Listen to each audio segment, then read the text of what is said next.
даналық үстел үсті ойыны осындай қорапшада болады. Неке көлемі. Бұны ашамыз. Ішінде бұның негізгі фоны бар.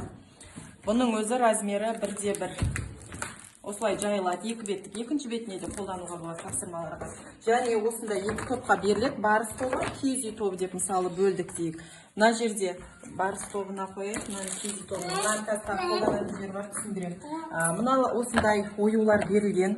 Осы оюлар арқылы мына әрбір суреттің негізгі суреттерді жауып тастаймыз. Барлығын айналдыра отырып жауып тастаймыз. Балаларға қолданған кезде осы оюлардың атауын айтуға, түсін айтуға үйрете отырып ойнатамыз. Қазір тағы да түсіндіремін.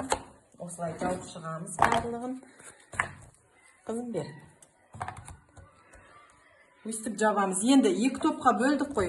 Екі топқа бөлгенде біреуін киіз үй тобын мұнда қояйық, барыс тобын мына жерге қояйық. Осындай кубик беріледі. Мына кубикті тастаймыз. Бірінші киіз үй тобына дейік.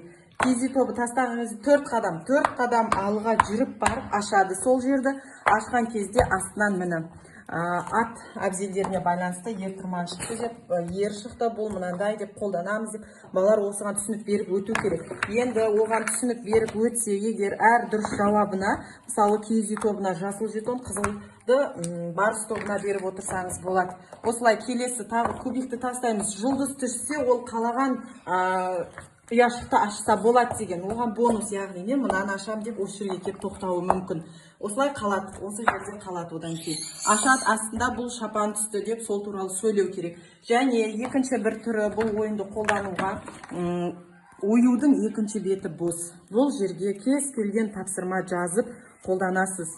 Кез келген тапсырманы жазып маркермен өшіре бересіз. Ашқан кезде артындағы сұраққа осылай жауап берсе болады. Осы арқылы бағалап отырамыз, топтарды жарыстырамыз.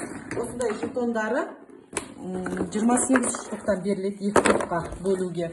И осы ұяшықтар тоже біреуі артындағы суретмен беріледі, біреуі осындай бос күйінде беріледі.